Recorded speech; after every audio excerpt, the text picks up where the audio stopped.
Donc la banderole du LCDM très remontée contre le président Rodrigue Trèfle.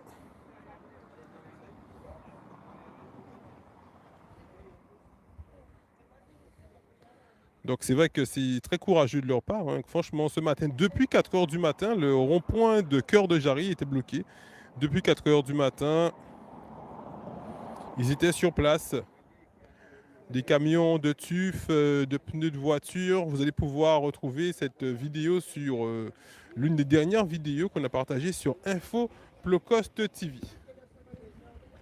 Alors, on va rentrer. Donc là, il est tard, hein, il est déjà presque 17 h ou 17 h passées. Vous voyez, pourtant, il y a quand même pas mal de personnes encore à cette heure-là.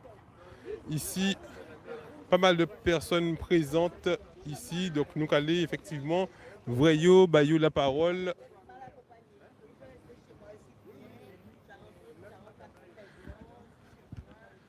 Bien bonsoir les amis. Alors nous avons un camarade qui est avec nous là. Alors camarade Sandro, présentez-vous déjà pour la population là et dis-nous ça qu'on a ressenti des situations là qu'a fait jeudi là à la SAFER.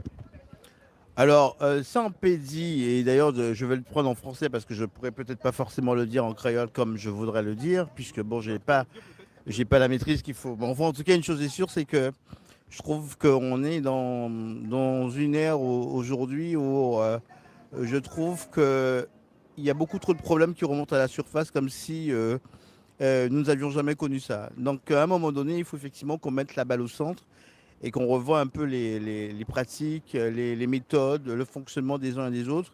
Et je pense que Hubert fait un travail extraordinaire, d'ailleurs, avec toute la team qui est derrière lui et toutes les personnes qui le suivent. Et d'ailleurs, c'est un grand bravo à toutes les personnes qui dénoncent les faits qu'aujourd'hui, qui reprochaient à la SAFER. Donc, il était nécessaire que je puisse prendre ma part dans tous les conflits qui se passent en Guadeloupe. Il est nécessaire à un moment donné d'arrêter de faire derrière et de se mouiller un peu la chemise, comme on dit souvent. Je considère que Hubert a eu raison de faire toutes les démarches qu'il a entamées concernant la SAFER. Je considère que le monsieur qui représente la SAFER, que je ne connais pas personnellement, je trouve qu'il a énormément d'hypocrisie dans tout ce qu'il fait, énormément de cachotterie dans tout ce qu'il fait. Bon, après, je suis ni juge, ni policier, encore moins un enquêteur, mais il y a tout de même des choses qui sont visibles. Quand il y a une personne qui dit quelque chose de mauvais, bon, on peut douter. Quand il y en a deux, allez, on peut encore s'interroger. Mais quand il y en a au moins 20, là, il y a plus de doute, quoi. Je veux dire, c'est qu'il est vraiment mauvais.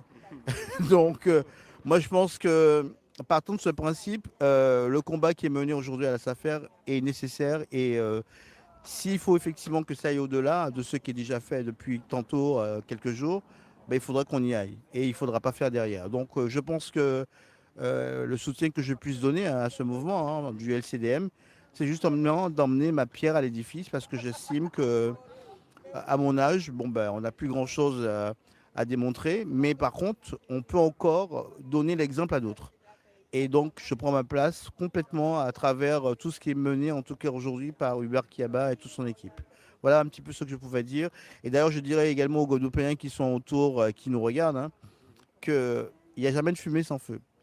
Si aujourd'hui on en est arrivé là, c'est parce qu'on a laissé faire un certain nombre de choses. Maintenant, il faut mettre la balle au centre. Il faut maintenant qu'on s'approprie les choses qu'on a laissées pour d'autres. Qu'on essaie de revenir à l'essentiel. Qu'on arrête de voir tout ce qui se passe à l'extérieur et pas suffisamment de ce qui se passe chez nous. Il est temps maintenant de prendre notre destin en main. D'autant plus qu'on a un président qui n'a rien compris à l'histoire et qui veut nous mettre dehors dans notre pays. Donc il faut vraiment qu'on se batte pour sauvegarder tout ce qu'on a déjà et surtout laisser quelque chose à nos enfants. Donc je vous demanderai évidemment de, si vous n'avez pas encore pris cette décision, prenez-la et prenez-la vite parce qu'il est temps de se réveiller. Voilà, c'est tout ce que j'avais à dire. Alors, camarade Sandro, c'est vrai qu'on voit que tu parles très bien, tu maîtrises la langue de Shakespeare. Et c'est vrai qu'on voit effectivement, donc pour expliquer aux gens, parce que toi aussi tu as reçu Monsieur Kiaba dans ton émission, tu as une émission radio sur Radio Sofaya et tu l'as reçu, donc ce qui veut dire que cette émission, tu as bien décortiqué les ambitions, les intentions et tu as senti effectivement l'énergie qu'il a de faire avancer la Guadeloupe. Comment tu as senti Monsieur Kiaba? Moi, je trouve que M. Kiaba, moi, je l'ai trouvé pertinent dans tout ce qu'il fait. D'ailleurs, jusqu'à aujourd'hui, hein. Autrement, je ne serais pas là, honnêtement, hein, puisque je me suis quand même réveillé très tôt ce matin. Je dirais pas l'heure parce que bon, il y a des gens qui nous regardent. Mais je trouve que quand on prend justement l'initiative de le suivre, c'est parce que derrière, il a réussi à nous toucher quelque part.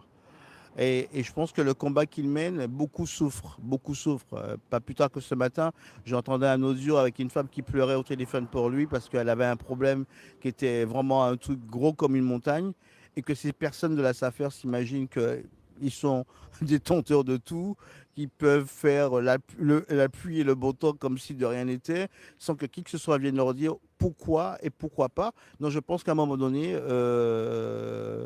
il faut effectivement interpeller les gens sur les problèmes que nous rencontrons dans notre pays. Et pour revenir à Hubert Kiaba, je dirais que je ne connais pas son expérience de vie, hein, ni même Hubert correctement, hein, mais je sais une chose, c'est que Hubert a de très très grandes qualités et tous les dossiers sur lesquels il prend position, en tout cas, croyez-moi, il les maîtrise. C'est tout ce que je pourrais dire. Et donc, ça fait de lui vraiment un couteau suisse. Exactement. Voilà. Super, super. Merci frérot, merci pour ton engagement aussi. Militant, on le voit souvent, oui.